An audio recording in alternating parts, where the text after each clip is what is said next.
Magandang araw mga ka-Wonder and welcome back sa ating YouTube channel. Ito ang Wonder Vlogcaster. Magandang umaga sa inyo lahat. Pag-usapan natin mga ka-Wonder itong mga kaganapan ngayon, samut-sari. No? At itong katatapos nga na rally, of course, magulo.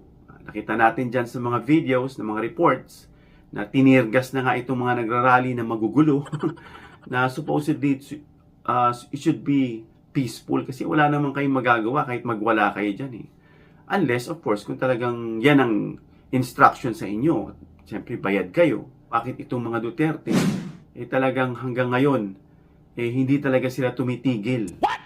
At ano pa yung mga nalalaman natin, mga naisiwalat, mga ka-Wonder.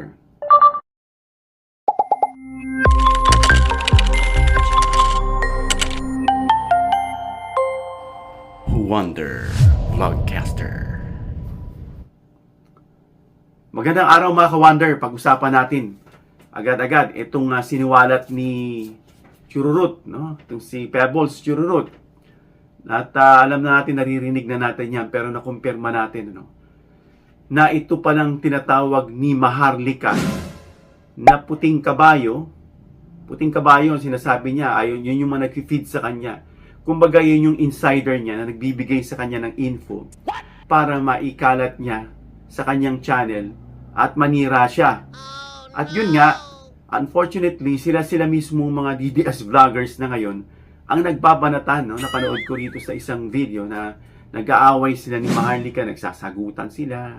Kung may ebidensya ka raw, ipakita mo. Kasi nanghingi raw itong si Maharlika ng pera dyan kay Amy Marcos at mukhang nang ba-blackmail pa raw itong si Maharlika.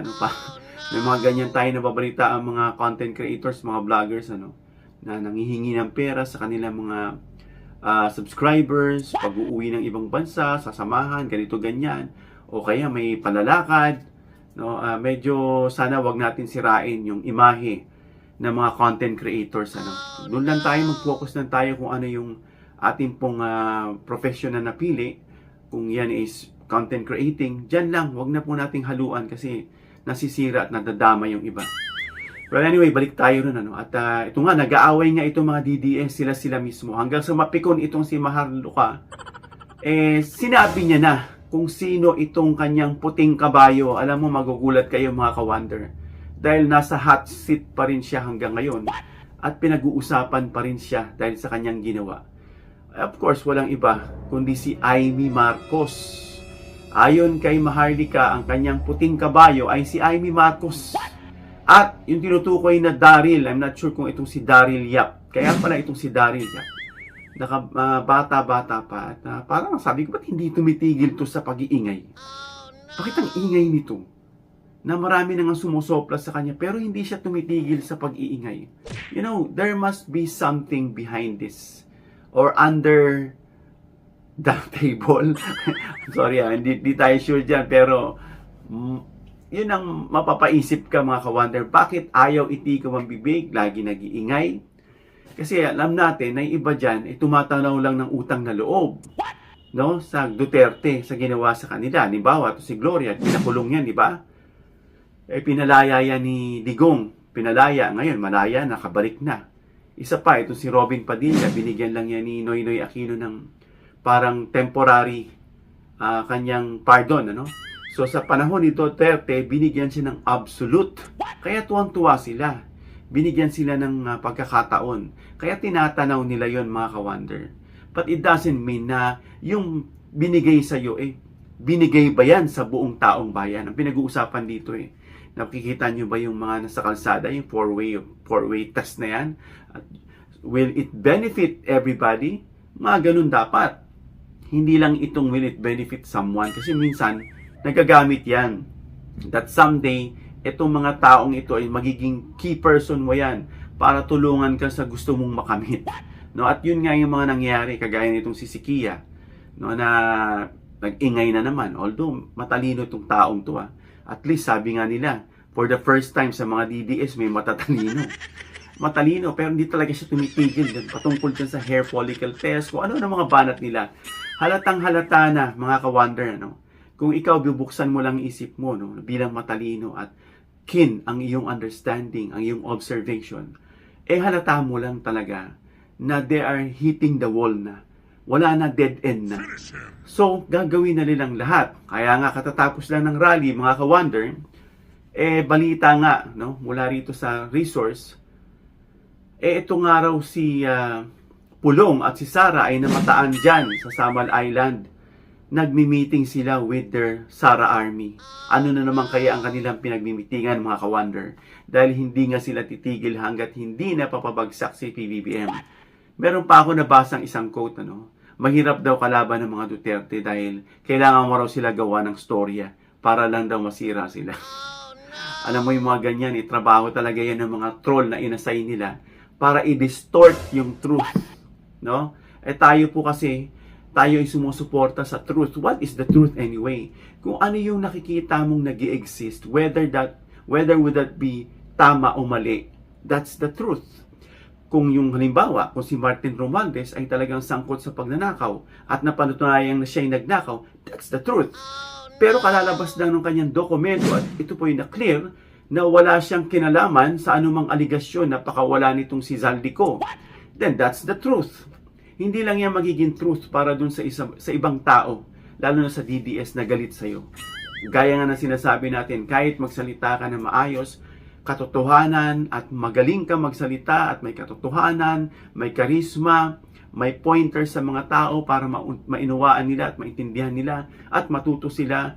Pero dahil galit sila sa'yo, yung mga sinasabi mo ay mali at hindi totoo.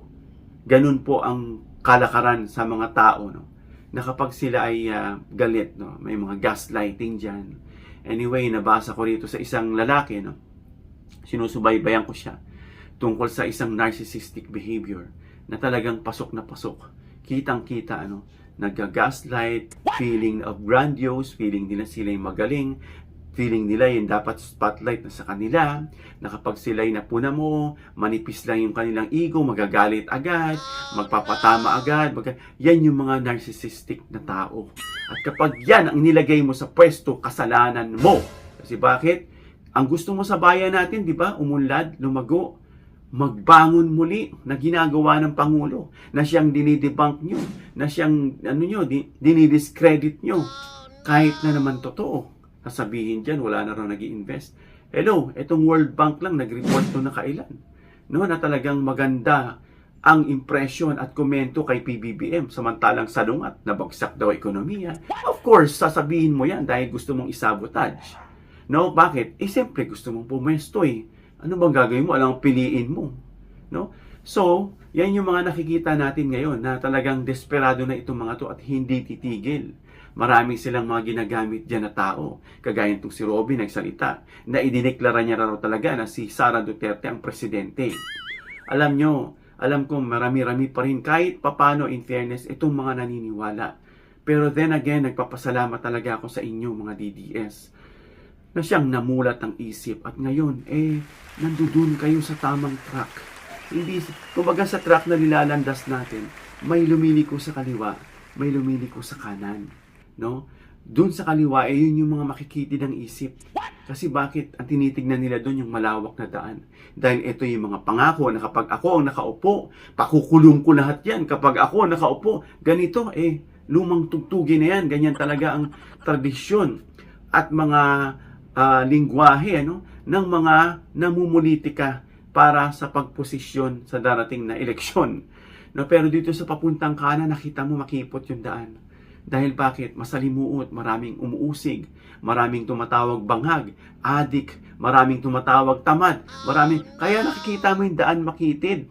Pero pag tinahak mo yung makitid na daan, sabi nga yung beyond the horizon, kapag tinanaw mo, akala mo yan yung dulo.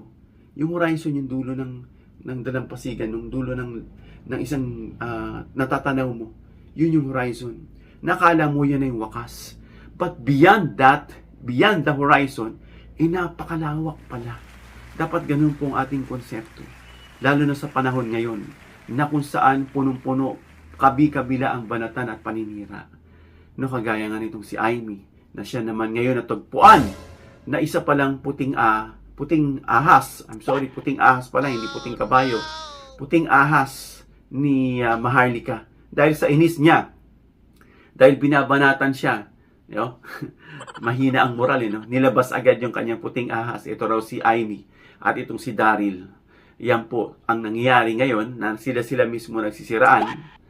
At of course si Panelo, binabanatan niya rin itong si Harry. No? Na ang hirap daw dito kay Harry, madaldal at mayabang, sinasabi nga ng iba, no? Bayaan mo siyang makulong, sabi nga ni Panelo. So makikita mo na sila mismo ay nagbabangayan na. Nakalagay naman sa kasulatan yan. Ano? Naalala niyo ba yung kwento ng isang hari sa Biblia na siya ay nilulusob ng kalaban? At of course, natakot siya dahil ang dami ng mga kalaban niya eh. 2 pangkat yata yun, nalulusob sa kanya at hindi niya kaya. Ang ginawa niya, nagdasal siya. Alam niyo nangyari? Yung mga magkakalaban na yon, sila nag-away at nagkaubusan. Minsan kumikilos ang Diyos sa paraan na hindi mo alam. Sabi nga natin, ulitin natin, if God is for us, who can be against us? Then if BBM is doing something for His people, and that is for the benefit of the people, and that glorifies God. No? At alam na natin na hindi na gagawin ni PBBM yung mga pangungurakot na yan dahil binabangon niya nga yung nasirang pangalan ng kanyang ama na tinawag na diktador at magnanakaw. Gagawin niya pa ba yan? At kapag ginawa niya yan, mga ka-wonder, kawawa si Sandro na susunod na mga henerasyon. Tatakbo ng senador, tatakbo presidente, baka hindi manalo at masira. Kaya nga tama itong ginagawa ni PBBM, sabi niya, we are called for a certain position to do good. At yan pong ginagawa niya kasi ilang taon na siya. So parang bawi-bawian na lang, sige gawin na lang natin kung ano yung mabuti. At kahit kaalyado ka, basta ikaw ay corrupt sa kanyang pangungumpanya, which is the main reason, yung pinakaugat ng paghihirap ng bansa, yan ay ang pangungurakot. At dito nga sa nakausap natin isang political analyst, ang maganda raw form of government ay federalism at parliamentary na pinagsama, kumbaga hybrid. Dahil dyan sa ganyang form of government, walang mananakaw, walang madudukot itong mga kawatan para kanilang pagkupitan o kaya gagawin lang business, gagawin nilang project, tapos doon sila kukupit gaya ng naging traditional na mga trapo na politician ngayon. So yan po mga kaganapan ngayon mga ka-wonder, at hindi po nagtagumpay ang rally laban kay PBBM. Maganda, at hindi po nagtagumpay yung mga pagpabagsak sa Pangulo. Nakita ako, natutuwa ako, no? Na kumbaga bawal magsalita ng ibagsak, PBBM resign. At kapag may pumasok daw na ganyan, ipinapaalis nila. Dapat kung ikaw nga ay mananawagan ng anti-corruption, dapat walang kulay. Kung sino yung corrupt yun, banatan mo. Kung napatunayang corrupt yan, may record yan, at napatunayan ha, yung banatan mo. At of course, yung mga ginagawa nila na very obvious, very conspicuous in a broad daylight na talagang hindi mo na maitatanggi. So mga ka-wonder, malapit na ang 2028. Gamitin natin ang ating isip, ang ating puso. Wag lang isip. Wag lang yung itong mga kagaya nitong mga DDS na to, na hanggang ngayon hindi pa rin sila nagkikising sa hangover nila doon sa Duterte fever na biglang na-hype nga, palamura, matapang, kengkoy, panatawa, ganito raw, gustong gusto nila. Kaya yung ibang artista na budol, natauhan, akala nila totoo, binibisita pa nga nila. At then again, nakita nila yung totoo, namulat ang isipan nila. Isa lang palang hype at nabudol. At na unti-unting nare-retrieve yung tinatakpan ng kulambo ng mga pangyayari. At ngayon ay nabibisto. Kaya nga nasa dahig na.